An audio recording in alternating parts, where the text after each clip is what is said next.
Okay, so I just took it for a test drive, probably 10 miles. It runs fine, but it's still making this sound. So I'm alright. I also did an oil change just in case the oil pump was clogged. Also, I'm turning down the throttle so it doesn't make as much sound.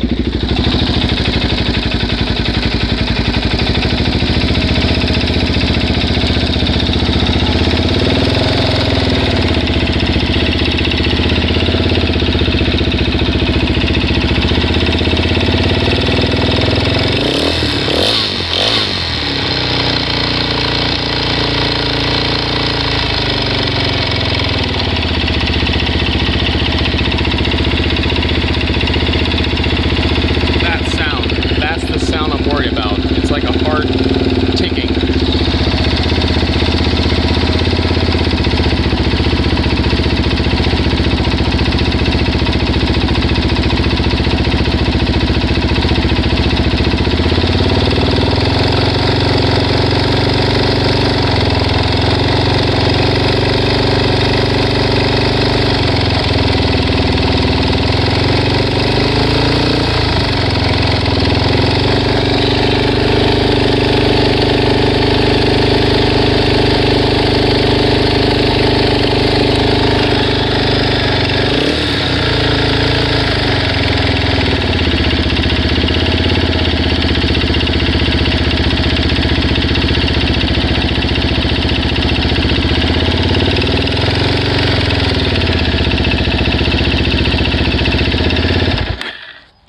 If you have any ideas as to what it is, just please let me know.